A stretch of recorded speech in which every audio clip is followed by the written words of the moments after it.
सरजी नमस्कार. नमस्कार. आजच्या दैनिक देशोन्नतीला 2 डिसेंबर 2024च्या एक बातमी प्रकाशित झालेली आहे आपल्या संबंधाने.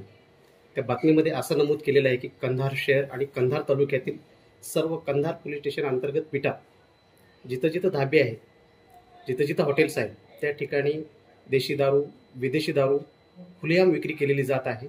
आणि मटक्याचं प्रमाण या शहरामध्ये खूप मोठ्या प्रमाणात वाढलेलं आहे. आणि यामध्ये संबंधित बीट जमादार आणि पोलीस निरीक्षक म्हणजे आपल्याकडं उंगली निर्देशन झालेलं आहे की आपण ठरलेली माया घेता आणि काही कार्यवाही करत नाही, अशी जनतेमध्ये चर्चा आहे असं त्या बातमीत नमूद केले. आपली प्रतिक्रिया काय, आपण महाराष्ट्राला काय सांगणार?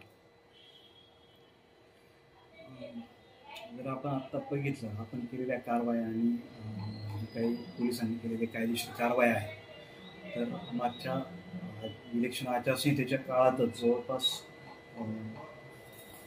26 गुन्हे आपण दाखल केले आणि फक्त ह्या 1.5 महिन्याच्या काळामध्येच आपण प्रोहिबिशनच्या जवळपास 2.5 लाखाचा मुद्देमाल जप्त केलेला आहे. पूर्ण वर्षाची जर फिगर बघितली तर जवळपास 106 गुन्हे आपण प्रोहिबिशन म्हणजे दारूबंदी कायद्याअंतर्गत दाखल केलेले आहे. आणि जप्त मुद्देमाल जो आहे तो जवळपास 15 लाखाच्या वर मुद्देमाल जो आहे आपण जप्त केलेला आहे. माननीय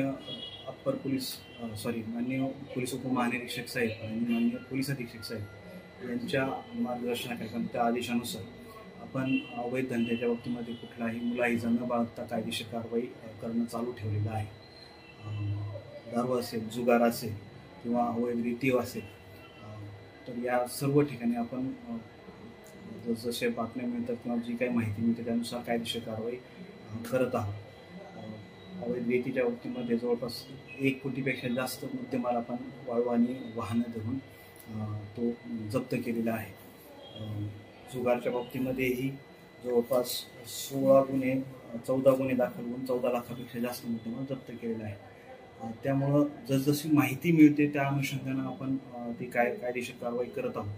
तरीही जर समजा चोरून लपवून किंवा जे काही अत्याधुनिक मॉडेल्सद्वारे जे काही गॅम्बलिंगचं किंवा मटका घेण्याचं जर काही प्रमाण असेल किंवा माहिती तसं चालू असेल तर त्यानुसार कायदेशीर कारवाई करत आहोत. ते मोबाईल टू मोबाईल जो या ठिकाणी मटका चालतो, त्या बातमीमध्ये इतकं भीतीदायक नमूद केलेलं आहे आणि जनतेत चर्चा आहे असंही त्याच्यात नमूद केलेलं आहे की संसार उघड्यावर पडणे, तरुण व्यसनाधीन होणे, टोळकेच्या टोळके थांबणे, सामाजिक शांतता बिघडणे, त्या ठिकाणी कायदा व सुव्यवस्थेचा प्रश्न निर्माण होणे, ही भीती दाखवल्यामुळे कंधार पोलिसाची प्रतिमा आज तरी जनसामान्यामध्ये वेगळ्या पद्धतीनेच आज कंधार पोलीसकडे बघलं जातं. त्याच्याबद्दल आपण काय पावलं उचलणार आहे? पण प्रत्येक ठिकाणी योग्य ती आणि कडक कायदेशीर कारवाई आपण घेतलेली आहे किंवा त्या पद्धतीनं आपण तशी भूमिका घेऊन कायदेशीर कारवाई केलेली आहे. आतापर्यंत प्रत्येक इन्सिडेंटमध्ये आपण तसं केलेलं आहे.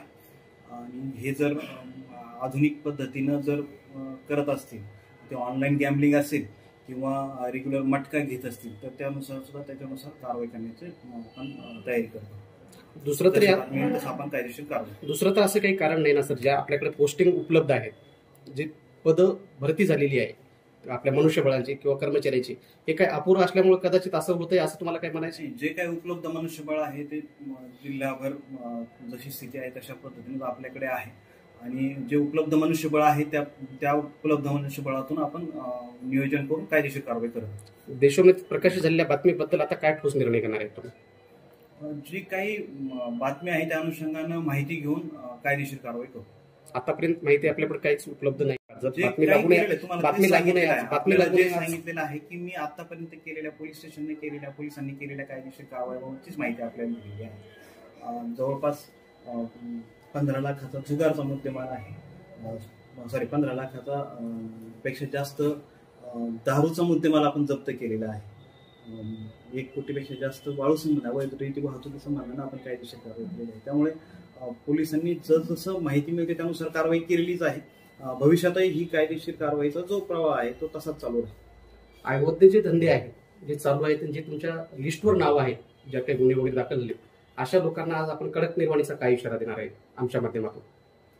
सर्वांच्या विरुद्ध कायदेशीर कडक कारवाई होणार आणि जे काही असे कोण कायदेशीर म्हणजे बेकायदेशीर धंदे करत असतील तर त्यांनी आताच ते थांबवावं, अन्यथा पोलीस कारवाईला तयार आहेत, सज्ज आहेत.